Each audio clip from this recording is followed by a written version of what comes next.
ఆధ్యాత్మిక భారతి యూట్యూబ్ ఛానల్కి స్వాగతం. నమస్తే అందరికీ. నేను మీ బలరాం తల్లప్రగడ. ఈరోజు భగవాన్ శ్రీ సత్యసాయిబాబా వారి దివ్య మహిమలను ప్రచురించిన సాయి తపోవనం అనబడే నిత్య పారాయణ గ్రంథంలోని సాయి మహిమలను తెలుసుకుందాం. ఓం సాయిరామ్. ఆల్రక్కర్ మహాశయుడు అమెరికా రక్షణ శాఖలో మిసైల్స్ ప్రయోగ కేంద్రంలో ఏరోస్పేస్ ఇంజనీర్గా ఉన్నాడు. ఆయన అమెరికా వాయుసేనలోను అంతరిక్ష ప్రయోగ విభాగమైన నాసా కేంద్రంలోనూ సలహాదారుడు. కొన్ని సంవత్సరాల క్రితం ఆల్రక్కర్ ఒకసారి తన మిత్రుడితో కలిసి ఒక చిన్న విమానం తీసుకుని కాస్త విశ్రాంతిగా ఉంటుందని, పచ్చని ప్రకృతి దృశ్యాలతో కాస్త మనస్సు బాగుంటుందని సియారా నివేడా పర్వతాల మీదుగా విహారానికి బయలుదేరాడు. నిజానికి వారు ఏ ప్రత్యేకమైన కార్యక్రమం లేకుండానే బయలుదేరారు. సుమారు 45 నిమిషాలు గడిచాయి.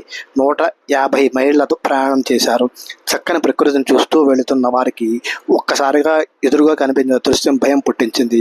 కారు మబ్బుల సమూహం ఉరుములతో, మెరుపులతో, సుడిగాలి వేగంతో తమ విమానం వైపు రావడం గమనించారు. ఆల్రక్కర్ వెంటనే విమానాన్ని వెనక్కి మళ్లించాడు. ఆశ్చర్యం! వెనుక కూడా నల్లని మబ్బుల గోడ కట్టినట్లు ఏర్పడ్డాయి. ఆ భీకర వాతావరణంలో మధ్యలో ఆ చిన్న విమానం తట్టుకోలేక తలకిందులయ్యే స్థితిలో ఉంది. ఆల్రక్కర్ ఆ విమానాన్ని స్వాధీనంలో ఉంచుకోవడానికి 2 గంటల పాటు ఆ ప్రతికూల వాతావరణంలో పోటీ పడ్డాడు.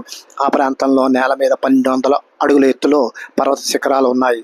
అందువల్ల విమానాన్ని కిందకు రానియకుండా మేఘాల సమూహం దాటి పై ఎత్తుకు తీసుకువెళ్ళడానికి ఆల్రక్కర్ ఆ ఇంజన్తో పోరాడసాగాడు. ఆ తీవ్రమైన గాలి, కారు మేఘాలు శక్తివంతంగా విమానాన్ని క్రిందకు నొక్కివేయసాగాయి. ఆల్రక్కర్ ఆందోళన అధికమైపోయింది.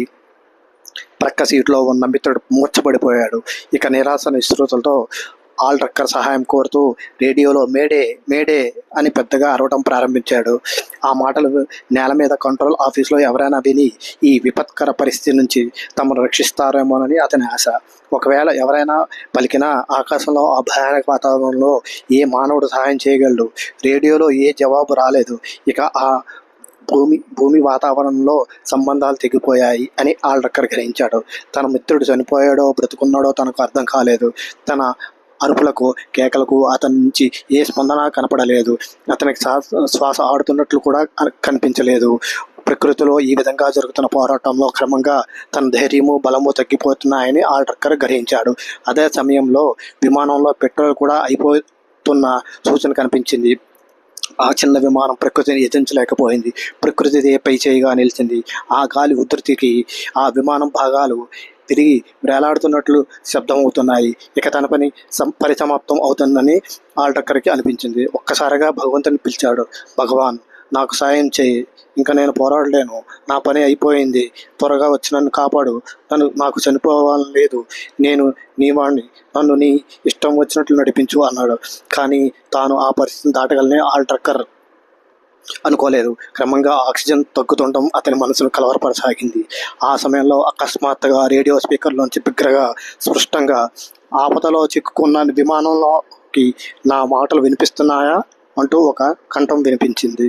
అప్పటికి ఆల్రక్కర్ రేడియోలో సహాయం కోసం పిలిచి దాదాపు 1 గంట సమయం అయింది. ఇప్పుడు వినిపిస్తున్న ఆ మాటలు ఎంతో ఆత్మవిశ్వాసంతో దృఢంగా హుందాగా ఉన్నాయి. ఆ మాటలు విన్న ఆల్రక్కర్కి ఒక్కసారిగా కన్నీళ్లు పెళ్ళిబికాయి. అతనికి ఎవరో దేవత రక్షించడానికి వచ్చినట్లు అనిపించింది. క్రింద వేలాడుతున్న మైక్రోఫోన్ కోసం వెతికి దానిని పట్టుకొని స్విచ్ వేసేలోపే మరలా ఆ కంఠం, నా మాట వినిపిస్తున్నట్లయితే విమానాన్ని 60 డిగ్రీలు కుడివైపుకి తిప్పు, తర్వాత ఎడమ వైపుకి తిప్పు, భయపడకు, నిన్ను నేను క్రిందకు క్షేమంగా దింపుతాను అని అనిపించింది. సరేనని ఆల్రక్కర్ ఆ ఆకాశవాణి చెప్పిన ప్రకారమే చేశాడు. కానీ తాను సంభాషించే స్థితిలో లేడు. అప్పుడు మరలా స్పీకర్లో నుంచి, నీవు సమాధానం ఇవ్వనక్కర్లేదు. ఇప్పుడు నీవు రీనో విమానాశ్రయానికి 75 మైళ్ళ దూరంలో ఉన్నావు. ఏమీ భయం లేదు అని వినిపించింది. 75 మైళ్ళంటే వాతావరణం సరిగ్గా ఇంకా 30 నిమిషాల ప్రయాణం. కానీ విమానంలో పెట్రోల్ సూచిక ప్రకారం పెట్రోల్ ఇంకా 10 నిమిషాలు మాత్రమే వస్తుంది. అయినా ఆల్రక్కర్ ఏమీ ఎదురేగే స్థితిలో లేడు. ఈ దివ్యవాణి చెప్పినట్లు చేస్తున్నాడంతే. ఆ ప్రతికూల వాతావరణంలో, ఆ అస్తవ్యస్త పరిస్థితుల్లో ప్రశాంతంగా, ధైర్యంగా ఆత్మవిశ్వాసం నింపుతూ ఆ కంఠస్వరం వినిపిస్తూనే ఉంది. విమానాన్ని ఎలా నడపవలసింది తెలుపుతూనే ఉంది. ఇక స్పీకర్ నుంచి చివరిసారిగా మాటలు వినిపించాయి. నీవు ఇదే విధంగా ముందుకు వెళితే 12 నిమిషాల్లో ఆ మేఘవలయాన్ని దాటుతావు. అప్పుడు నీకు రీనో విమానాశ్రయం కనిపిస్తుంది. విమానాన్ని ఇక క్రమంగా కిందకు దింపడం ఆరంభించు. ఇంక నేను ఉంటాను. Good bye, good luck. అంతే. తానెవ్వరో చెప్పనే లేదు. సరిగ్గా 12 నిమిషాల తర్వాత ఆ తుఫాను మేఘాల నుంచి బయటపడగానే కింద తెల్లని మంచుతో నిండిన రీనో విమానాశ్రయం కనపడింది. చక్రాలు భూమిని ఆనుకోవడానికి కొన్ని క్షణాల ముందు పక్క సీట్లో ఉన్న మిత్రుడు కళ్ళు తెరిచి కూర్చున్నాడు. విమానం నేలపై ఆగటంతో ఒక జీపు వచ్చింది. ఇద్దరూ దాంట్లో ఎక్కి కంట్రోల్ ఆఫీస్కి వెళ్ళారు. అక్కడ కంట్రోలర్ ఆశ్చర్యపడి, మీరు ఎలా వచ్చారు? ఏమిటి, రాడార్లో ఈ విమానం వస్తున్నట్లు మాకు సమాచారం లేదు. కొన్ని క్షణాల ముందు వరకు విమానాశ్రయం అల్లకల్లోలంగా ఉంది. మీరు ప్రాణాలతో ఎలా వచ్చారు?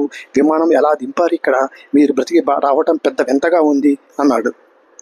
మంచు తుఫాను ముందుకు వస్తున్న మీరు విమానాన్ని తీసుకుని దక్షిణంగా మెక్సికో వైపుకు వెళ్ళు అని అక్కడి విమానాశ్రయ అధికారులు ఆల్రక్కర్కి సలహా ఇచ్చారు. వెంటనే విమానం కాస్త రిపేర్లు చేసుకుని ఇంధనం నింపుకొని అదే విమానంపై మెక్సికో సరిహద్దుల్లో దిగారు. అక్కడి సరిహద్దుల్లో ఎవరైనా ఆశ్రమిస్తారేమో అని చూస్తే తీరా వారు చేరుకున్న చోటు ఇందిరాదేవి యోగాశ్రమం. భవనం అంతా లైట్లు వేసి ఉన్నాయి. పిలిస్తే ఎవరూ పలకలేదు. వారిద్దరూ గేటు తీసి నిదానంగా లోపలికి ప్రవేశించారు. చక్కని సంగీతంతో పాట వినిపిస్తోంది. ఆ శబ్దం వినిపిస్తున్న గది తలుపు వైపు చూస్తే లోపల ఒక బృందం ఎర్రని అంగీతో ఉన్న ఒక మహాత్ముని ఫోటో ముందు నిలబడి హారతి ఇస్తున్నారు. ఆ ఫోటో అంతా విభూతి నిండి ఉంది. వెంటనే ఆల్రక్కర్కి ఫోటోలోని ఆ వ్యక్తికి తుఫాన్లో విమానంలో తనకు వినిపించిన స్వరానికి ఏదో అనుబంధం ఉందని అనిపించింది. ఇతను ఇంద్రాదేవి ద్వారా సత్యసాయి మహాప్రభు దివ్యలీలలు విన్నాడు. వెంటనే కొద్ది రోజుల్లోనే భారతదేశం వచ్చి ప్రశాంతి నిలయంలో స్వామి సన్నిధికి చేరుకున్నాడు. స్వామి స్వరం విని ఆనాడు ఘోరమైన తుఫాన్లో విమానం వినిపించింది సత్యసాయి భగవాన్ స్వరమే. ఆ మహాత్ముడే తనను కాపాడింది అని నిశ్చయించుకున్నాడు. ఈ ప్రశ్న స్వామిని అడగాలని అనిపించలేదు. అడగవలసిన అవసరం లేదు. కారణం అందుకు సాక్షిగా ఎన్నో దృష్టాంతాలు కనిపించాయి. ఆల్రక్కర్కు పుట్టపర్తిలో తనతో పాటు గదిలో ఉన్న ఒక భారతీయుని అనుభవాలు వినగానే అవి సరిగ్గా తన అనుభవాలకే వల్లనే ఉండేటప్పటికీ ఆల్రక్కర్కి సందేహాలు తొలగిపోయి శాంతి చేకూరింది. నన్ను ఏ పేరుతోనే పిలవండి, అన్ని పేర్లు నావే అని అభయమిచ్చిన స్వామి 15,000 మైళ్ళ దూరంలో ఆకాశంలో ఆపదలో ఆల్రక్కర్ చేసే ప్రార్థన విని అతన్ని రక్షించి తన మాట ఎన్నటికీ అసత్యం కాదని రుజువు చేశారు. సాయిరాం.